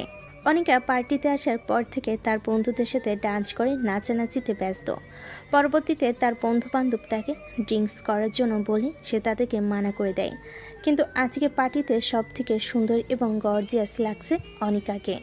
রাহুলের তো অনেক আগে থেকেই অনিকার উপর প্রদৃষ্টি ছিল, আজকে দেখে সে যেন চোখ দিয়ে অনিকাকে গিলে খাচ্ছে। বিষয়টা অনিকা বুঝতে পারে না, কিন্তু সাগর যখন লক্ষ্য করে তখন তার নজর আটকায়। কথায় আছে না, একজন ছেলে আরেকজন ছেলে দৃষ্টি পড়তে পারে। সাগরে কেন যেন ভীষণ রাগ হয়, কিন্তু তারপরও সে পাবলিক প্লেসের জন্য নিজেকে সংযত করে। সাগর যখন এক সাইডে দাঁড়িয়েছিল তখন একটা মেয়ে হুট করে এসে সাগরের দিকে হাত বাড়িয়ে দেয় ডান্স করার জন্য। মেয়েটি সাগরের দিকে হাত বাড়িয়ে দিয়ে বলে, এই handsome. No, it's okay, you carry on. Dance floor থেকে অনিকা লক্ষ্য করে দেখে সাগর একটি মেয়ের সঙ্গে কথা বলছে। এটা দেখে অনিকার ভীষণ রাগ হয় এবং সে রাগে বশবর্তী হয়ে কী করছে না করছে সে নিজেও জানে না। এজন্য সে যে রাহুলের এগিয়ে দেওয়ার ড্রিঙ্কসের বোতলটা নিয়ে খেতে শুরু করে, এদিকে তার কোনো হুঁশ নেই। অনিকা এক নিঃশ্বাসে পুরো বোতল খালি করে দেয়, আর এদিকে রাহুল অনিকার ড্রিঙ্কসের মধ্যে যে নেশার ওষুধ মিশিয়ে দিয়েছে সেটা থেকে অনিকা অজানা। অনিকা পুরো বোতল খালি করার পরে হঠাৎ করেই কেন যেন তার বারবার মাথাটা ঘুরে উঠছে। এতে রাহুল বুঝতে পারে এখনই সঠিক সময়। অনেক ভিড়ের মধ্যে খুব সতর্কতার সাথে অনিকাকে টাইপ করে পাশের একটি রুমে নিয়ে যায়। অনিকা মাতাল থাকে, সে ঠিকঠাক কিছুই বুঝতে পারে না এবং রাহুলকে সে সাগর ভাবতে থাকে। এই সুযোগটা নিয়ে রাহুল অনিকার একদম কাছাকাছি চলে আসে। সাগর কিছু সময়ের জন্য অন্যমনস্ক হয়ে যাওয়াই বুঝতে পারেনি এতক্ষণে কি ঘটে গেছে। এরপর সে আশেপাশে অনিকাকে খুঁজতে থাকে, কিন্তু সে কোথাও অনিকাকে পায় না। এরপর তার আর বুঝতে বাকি থাকে না নিশ্চয়ই অনিকার কোনো বিপদ হয়েছে। সাগর এবার চারপাশটা ভালোভাবে তন্ন করে খুঁজতে থাকে। যখন সে পায় না তখন আশেপাশের লোকজনকে জিজ্ঞেস করতে থাকে, কিন্তু কোথাও থেকে কোনো উত্তর না পেয়ে সে খুঁজতে খুঁজতে সেই রুমের দিকে চলে যায়। সেই রুমে প্রবেশ করে দেখে রাহুল অনিকার একদম কাছে চলে এসেছে, যে না অনিকাকে স্পর্শ করতে যাবে। অমনি সাগর রাহুলের হাতটা এত জোরে মুচড়ে ধরে যেন হাতটা ভেঙে যাবে। এরপর সাগর রাহুলকে ইচ্ছে মতো মারে। অনিকা নেশায় থাকায় সে জানে না তার সামনে কি হতে যাচ্ছে। সাগর রাহুলকে মেরে সেখানে আদমরা করে ফেলে রেখে এসে অনিকাকে নিয়ে বাসায় ফিরে। অনিকাকে সাগর বাসায় নিয়ে এসে অনিকার রুমে নিয়ে আসে। সাগর অনিকাকে অনিকার রুমে নিয়ে এসে শুয়ে রেখে যেই না বাইরে যেতে যাবে অমনি অনিকা সাগরের হাত ধরে ফেলে। এরপর সাগরকে হুট করে এক টান দিয়ে নিজের উপর ফেলে দিয়ে মিনমিন করে বলতে থাকে, আমাকে রেখে যেও না পাজে ছেলে। তুমি কেন বোঝো না? তুমি অন্য মেয়ের সঙ্গে কথা বললে আমার সহ্য হয় না। প্লিজ আমাকে একা রেখে যেও না, আমি ভীষণ একা, বিশ্বাস করো আমার কেউ নেই। তুমিও যদি আমাকে একা রেখে চলে যাও তাহলে যে আমি মরে যাবো বাজে ছেলে। অনিকা প্লিজ, তুমি নেশার মধ্যে আছো তাই কি বলছো জানো না। হ্যাঁ আমি নেশার মধ্যে আছি, তবে এটা তোমার নেশা বাজে ছেলে। আমার তোমাকে চাই। ঠিক আছে, তুমি এমন করো না প্লিজ, আমি আছি, তুমি ঘুমিয়ে পড়ো, আমি তোমার কাছেই আছি। তুমি কেন বোঝো না?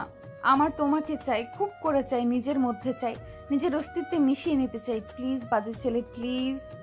ছেড়ে দাও অনিকা, এখন তুমি নেশায় আছো জন্য এসব বলছো। সকালে নেশা কেটে গেলে তখন আমি তোমার চোখে জঘন্য হয়ে যাব। তুমি বেশি কথা বলো। তুমি জানো বাজে ছেলে, আমার বেশ কিছুদিন তোমার নেশা পেয়েছে। তোমাকে কাছে পেতে, তোমার সঙ্গে কথা বলতে মন চায়, তোমার সঙ্গে সময় কাটাতে মন চায়। তুমি আর দূরে থেকো না বাজে ছেলে প্লিজ। তোমাকে চাই, খুব বাজেভাবে চাই তোমাকে। ভালোবাসি বাজে ছেলে, তোমাকে ভীষণ ভালোবাসি, কিন্তু কিভাবে জানি না, তবে আমি তোমাকে আসক্ত হয়েছি, ভীষণ বাজেভাবে আসক্ত হয়েছি। তুমি কেন আমাকে ভালোবাসো না? আমি তো সেই কবেই তোমাকে ভালোবেসে ফেলেছি, যখন আমি ঠান্ডায় কষ্ট পেলে গরম কাপড় জড়িয়ে দিতে, যখন তোমার কোনো বন্ধু আমাকে অপমান করত তুমি আমার আড়ালে তাদের সঙ্গে বন্ধুত্ব নষ্ট করার ধমকি দিতে, যখন আমাকে তুমি অন্য কোনো মেয়ের সাথে দেখতে তখন তুমি কষ্ট পেতে।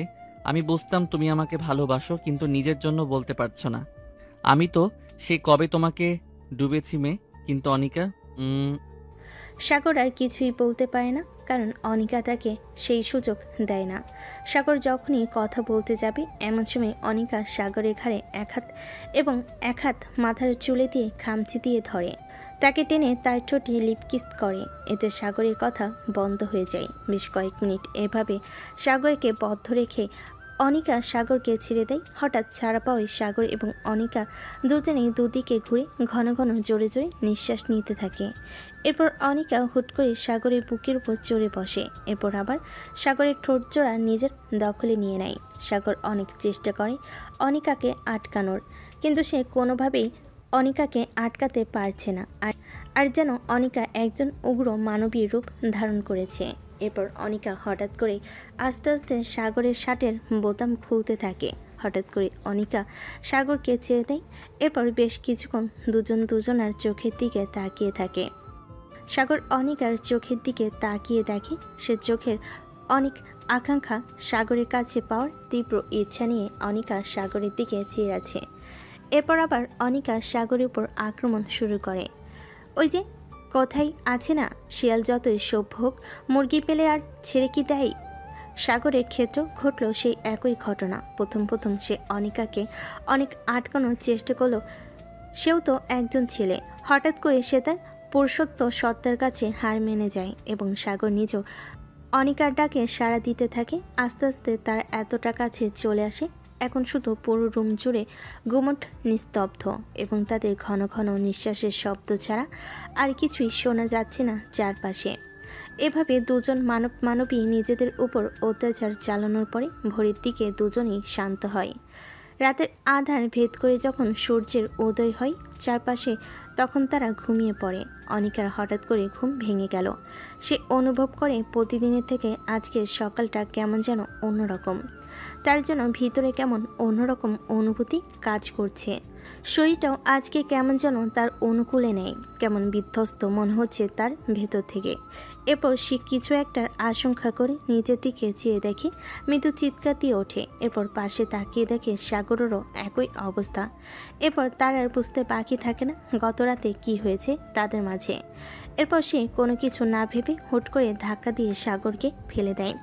ঘুমের মাঝে হঠাৎ এমন ধাক্কায় তাল সামলাতে না পেরে সাগর খাটের উপর থেকে নিচে পড়ে যায়। হঠাৎ নিচে পড়ে যাওয়ায় সাগর ভীষণ ব্যথা পায় এবং সে ব্যথায় প্রতিক্রিয়ায় ওঠে এবং অনিকার দিকে করুণ দৃষ্টিতে তাকিয়ে থাকে। সাগর অনিকার দিকে তাকিয়ে থাকতে দেখে অনিকা দাঁতের দাঁত চিপে বলে, এই বাজে ছেলে, গত রাতে তুই আমার নেশার সুযোগ নিয়ে কি করেছিস আমার সাথে? আমি আপনার সাথে কিছুই করিনি, বরং আপনি আমার সঙ্গে করেছেন। গত রাতে আপনি আমার ইজ্জত লুটে নিয়েছেন। মানে কি বলতে চাইছিস তুই? এরপর সাগর গত রাতে ঘটে যাওয়া রাহুলের ঘটনাটা বলে। প্রথমে অনিকার বিষয়টা মানতে কষ্ট হলেও সে এতটুকু জানে সাগর কখনো নিজেকে বাঁচানোর জন্য কারোর বিরুদ্ধে মিথ্যা কথা বলবে না বা মিথ্যা হাসানোর চেষ্টা করবে না। এরপর অনিকা নিজের মাথার চুল খামচি দিয়ে কিছুক্ষণ ঝিম ধরে বসে থাকে এবং ভাবতে থাকে গতকালকে যদি সাগর সেখানে না থাকতো তাহলে তার কত বড় সর্বনাশ হয়ে যেত। রাহুল তার বন্ধু হয়ে তার সঙ্গে এমনটা করতে পারলো। এরপর অনিকা নিজের মাথা নিচু করে সাগরের দিকে চেয়ে বলল, এক দানবের দাবানল থেকে বাঁচিয়ে তুই নিজে ভোগ করলি। আসলে মানুষ সত্যিই বলে, তোরা ছেলেরা সত্যিই ভক্ষক। যেখানে সুযোগ পাস সেখানে নিজেদের আসল চেহারা দেখিয়ে দিস। তোকে তো অন্তত ভালো ভাবতাম, কিন্তু শেষমেশ তুইও। দেখুন মিসেস অনিকা, আমি নিজে থেকে কিছুই করিনি। আপনাকে গতকালকে যখন আমি রুমে নিয়ে এসেছি তারপর আপনি নিজেই আমার উপরে আক্রমণ চালান। আর আমি একজন পুরুষ, কতক্ষণ নিজের অস্তিত্বকে আটকে রাখবো? আমি অনেক চেষ্টা করেছি, কিন্তু তারপরও যখন আপনি নিয়ন্ত্রণে আসেন নাই তখন আমি নিয়ন্ত্রণহীন হয়ে গিয়েছি আপনার অত্যাচারে। কাইন্ডলি একটু মনে করার চেষ্টা করুন, গত রাত্রে আপনি ঠিক কি কি করেছেন, আর সব থেকে বড় কথা যা করেছি আমি আমার বিবিজানের সাথে করেছি। আপনার এত কোথায় আঘাত লাগে আমি বুঝি না। আর আমি আমার বউকে ভালোবাসার জন্য কারো কাছে জবাবদিহিতা করতে পারবো না, সরি। অনিকা সাগরের কথা শুনে মনে মনে বেশ খুশি হয়, কারণ শেষমেশ সাগর নিজের মুখে তাকে ভালোবাসার কথা বলল। অনিকা নিজের মাথার চুল খামচে ধরে ভাবার চেষ্টা করে গত রাত্রে কি হয়েছে। এরপর অনিকা আর কোনো কিছু না বলে নিজের গায়ে পাতলা একটা চাদর জড়িয়ে ওয়াশরুমের দিকে চলে যায়। বেশ কিছুক্ষণ পরে ফ্রেশ হয়ে এসে দেখে সাগর এখনও সেভাবেই মেঝেতে বসে আছে। অনিকা ফ্রেশ হয়ে এসে সাগরকে উদ্দেশ্য করে বলে, যা করার তা তো করেই ফেলেছিস, এখন কি এখানে এভাবে বসে থাকবি নাকি নিজেকে পবিত্র করবি? অসহ্য। অনিকার কথা শুনে সাগর ধীরে সুস্থে উঠে দাঁড়ায়। অনিকা সাগরকে উঠে দাঁড়াতে দেখে বলে ওঠে, শোনো সাগর। হঠাৎ অনিকার এমন মিষ্টি কথায় সাগর থমকে যায় এবং ঘাড় ঘুরিয়ে পিছনে তাকিয়ে দেখে অনিকা এখনও তার দিকে সরল চোখে তাকিয়ে আছে। এরপর সাগর নিজেও জিজ্ঞাসা দৃষ্টিতে অনিকার দিকে তাকায়। অনিকা সাগরের দৃষ্টি বুঝতে পেরে বলে, সরি। সরি কেন? আসলে তোমাকে এভাবে বলাটা আমার উচিত হয়নি। অনিকা যে কিসের কথা বলেছে সাগর এটা খুব ভালোভাবে বুঝতে পেরেছে, কিন্তু তারপরও অনিকাকে আরেকটু রাগিয়ে দেওয়ার জন্য সে ইনোসেন্ট হয়ে পড়ল। কোন বিষয়ে বলছেন আপনি ঠিক বুঝলাম না। সাগরের এমন হেয়ালিপূর্ণ কথা শুনে অনিকা তেলে বেগুনে জ্বলে উঠল এবং সে হাতের কাছে থাকা তার লোশনের কোটাটা তুলে সাগরকে মারার জন্য উঠলে সাগর সেখান থেকে দৌড়ে পালায় এবং বলে, আহারে আমার বিবিজান রাগ করেছেন। এরপর সে আবার হেয়ালি করে বলল, রাগ করো না সুন্দরী গো, রাগলে তোমায় লাগে আরো ভালো।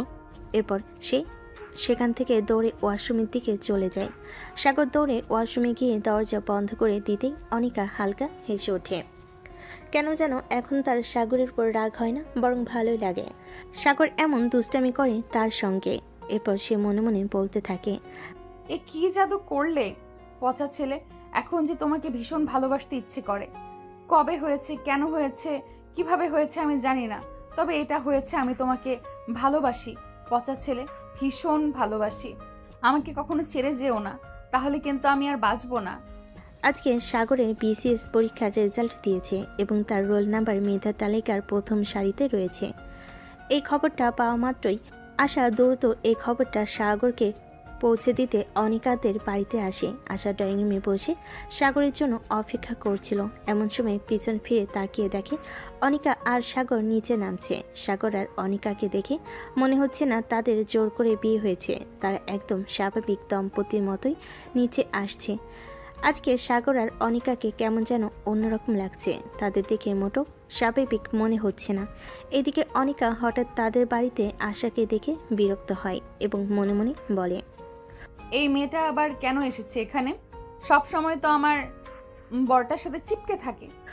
অনিকা মনে মনে এসব ভাবছিল আর পাশ কাটিয়ে ডাইনিংয়ে গিয়ে গ্লাসে পানি ঢেলে খাচ্ছিল। সাগর গিয়ে আশার সামনে দাঁড়ায় এবং আশাকে বলে, কিরে আশা তুই এখানে? কেন? আমাদের এখানে আসা বারণ নাকি? না ঠিক তেমনটা না। আচ্ছা বাদ দিয়ে বল কখন এসেছিস? অনেকক্ষণ। তা বস্তির সবাই কেমন আছে? তা তুই তো আর সাধারণ কেউ রইলি না রে সাগর। মানে? তুই তো এখন ম্যাজিস্ট্রেট সাগর হয়ে গেলি। কি বলছিসটা কি তুই? আমি একদম ঠিক বলছি। আজকে তোর বিসিএস এর রেজাল্ট দিয়েছে এবং তুই প্রশাসন ক্যাডারে সুপারিশ প্রাপ্ত হয়েছিস। সাগর আশার কথা শুনে কয়েক সেকেন্ড থ মেরে বসে রইল, কারণ তার নিজের কানকে নিজে বিশ্বাস করতে পারছে না। এদিকে অনিকা পানি খাচ্ছিল, তার হাত থেকে পানি গ্লাস মেঝেতে পড়ে ভেঙে যায়। এরপর সে অবাক চোখে সাগরের দিকে তাকায়। সাগরের গ্লাস ভাঙ্গা শব্দে অনিকার দিকে তাকায় এবং তাদের চোখাচোখি হয়। এরপর অনিকা কিছুক্ষণ ধ মেরে দাঁড়িয়ে থেকে হুট করে এসে সকলের সামনে সাগরকে জড়িয়ে ধরে এবং অভিনন্দন জানায়। আজ সাগরের কোনো তিক্ততা নাই, তারই সাফল্যের দিনে সে তার অর্ধাঙ্গিনীকে জড়িয়ে নিয়ে ধন্যবাদ জানায়। এরপর অনিকা সাগরকে ছেড়ে আসতেই ধন্যবাদ জানানোর জন্য আশার সামনে আসাতেই আশা লক্ষ্য করে দেখে অনিকার আর ঘাড়ের কাছে কালচে কিছু ল্যাব বাইটের দাগ। এরপর আর সূক্ষ্ম মস্তিষ্কে যা ভাবার যা যা বোঝার বুঝে নেয়। এই দৃশ্য দেখে হঠাৎ করে কেমন যেন আশার বুক কেঁপে ওঠে। সে আর বেশিক্ষণ সেখানে না দাঁড়িয়ে সাগরের থেকে বিদায় নিয়ে চলে আসে এবং অনিকাদের বাড়ি থেকে বের হয়ে মনে মনে ভাবে, হায় রে ভালোবাসা, এ তোর কেমন খেলা? কাউকে পূর্ণ করিস তুই সব কিছু দিয়ে, কাউকে করিস ফকির। সব কিছু নিয়ে সাগর যদি আমার কপালে নাই থাকে, তাহলে কেন তার জন্য মায়া বাড়িয়েছিলে মনে বিধি? কেনই তাকে নিয়ে স্বপ্ন দেখিয়েছিলে বিধি? প্রকৃতি আমার সাথে এত নিষ্ঠুরতা কেন করলো? তবে কি সব দোষ আমারই ছিল? তবে ভালোবাসার মানুষটা যেখানেই থাক, সব সময় রাজার মতোই থাক তার ভালোবাসাটা, তো পূর্ণতা পাক। আমি না হয় শূন্য হাতেই ঘুরবো, কিন্তু বিধি তুমি সবসময় তাকে পূর্ণ রেখো। কথাটি ভাবতে না ভাবতে আশার চোখ বেয়ে কয়েক ফোঁটা ননজল গড়িয়ে পড়ে এবং সে হাতের উল্টো পিঠ দিয়ে সেটা মুছে আরেকবার ঘাড় ঘুরিয়ে অনিকাদের বাড়ির দিকে তাকিয়ে আরেকবার আকাশের দিকে দাঁড়িয়ে খোলা আকাশের দিকে তাকিয়ে দীর্ঘ একটা শ্বাস ফেলে সে তার বস্তির দিকে ফিরে যায়। সেদিন সারাদিন খন্দকার বাড়িতে একটা ছোটোখাটো অনুষ্ঠানের মতো দিন কাটলো। অনিকা নিজের হাতে সাগরের পছন্দ মতো রান্না করেছিল, যদিও সে রান্না পায় না, তারপরও চেষ্টা করেছিল। রাতে অনিকা যখন ঘরে এসে দেখে সাগর কোথাও নেই, এরপর সে চারপাশে সাগরকে খুঁজতে থাকে। হঠাৎ করে কান্নার শব্দ তার কানে আসতেই সে শব্দ অনুসরণ করে সামনে অগ্রসর হতে থাকে। অনিকা সামনের বেলকনিতে গিয়ে দেখে সাগর বেলকনির রেলিং ধরে আকাশের দিকে তাকিয়ে কান্না করছে। হঠাৎ সাগরকে এমন কান্না করতে দেখে কেমন যেন অনিকার বুক কেঁপে ওঠে। সে কাঁপা কাঁপা পায়ে সাগরের কাছে এগিয়ে যায় এবং পেছন থেকে সাগরের কাঁধে স্পর্শ করলো। নিজের কাঁধে কারোর স্পর্শ অনুভব করে সাগরের কোনো হেলদোল পাওয়া গেল না, কারণ সে জানে কে এসেছে। এরপর সাগর আকাশের দিকে তাকিয়ে অনিকাকে উদ্দেশ্য করে বলল, আমার জীবনটা কেন এত অন্ধকার বলতে পারবে অনিকা? আজকে আমার জীবনে এত সুখের একটা দিনে বাবা মা পাশে নেই, তারা যদি আমার পাশে থাকতো তাহলে কি খুব বেশি ক্ষতি হতো? সাগরের কথা শুনে অনিকা নিজের ভেতরে ভেতরে দুর্বল হয়ে পড়ে। এই ছেলেটা নিজের মধ্যে এত কষ্ট লুকিয়ে কিভাবে টিকে আছে, আর এই ছেলেকে কিনা সে এতদিন এত কষ্ট দিয়ে এসেছে। বসে কাঁপা কাঁপা গলায় বলল, কষ্ট পেও না সাগর, আমি তো আছি তোমার পাশে, তোমার আপনজন, নিজের মানুষ। সাগর পিছু ফিরে এবার অনিকাকে শক্ত করে জড়িয়ে ধরে, যেন অনিকা তার একমাত্র সম্বল। তাকে ছেড়ে দিলে সে হয়তো হারিয়ে যাবে। এরপর সে কিছুক্ষণ অনিকাকে জড়িয়ে ধরে অনিকার ঘাড়ে মুখ গুজে দেয়। এরপর অনিকার গলায় হালকা করে নাক ঘষতে লাগে। সাগরের হঠাৎ এমন ব্যবহারে অনিকা অপ্রস্তুত হয়ে পড়ে এবং বারবার কেঁপে ওঠে। সাগর অনিকাকে হঠাৎ এমন কেঁপে উঠতে দেখে কপাল কুঁচকে কিছুক্ষণ অনিকার দিকে তাকাই এবং ঘোর লাগা নেশে ভরা গলায় বলে, বিবি জান, হুম, আজ তোমার কাছ থেকে কিছু চাইবো, দিবে তুমি? যদি তা দেওয়ার সান্নিধ্য আমার থাকে তবে নিশ্চয়ই দেব। বলো কি চাও তুমি? আমি যা চাইবো সেটা দেওয়ার সান্নিধ্য কেবলমাত্র এই দুনিয়াতে একমাত্র তোমারই আছে। কি চাই তোমার? আমার একজন নিজের মানুষ চাই, আপনজন চাই। আছি তো তোমার কাছে। তোমাকে তো চাই, সাথে তোমার মাঝে নিজের অস্তিত্বকে চাই। দিবে আমাকে নিজের মাঝে বিলীন হতে, ধারণ করবে নিজের মাঝে আমার অস্তিত্বকে। দিবে আমাকে একজন নিজের মানুষ, আপন মানুষ। আমিও দুনিয়াকে বলতে চাই আমারও আপন মানুষ আছে। অনিকা কিছুক্ষণ সাগরের মুখের দিকে চেয়ে থেকে এরপর হুট করে সাগরকে জড়িয়ে ধরে সাগরের বুকে মুখ লুকায় এবং এতে সাগর বুঝে যায় তার উত্তরটা। এরপর সাগর হুট করে অনিকাকে নিজের কোলে তুলে নিয়ে রুমের দিকে অগ্রসর হয় এবং আবার তারা তাদের আপন মানুষের খোঁজে নিজেদের অস্তিত্বের সন্ধান চালায়।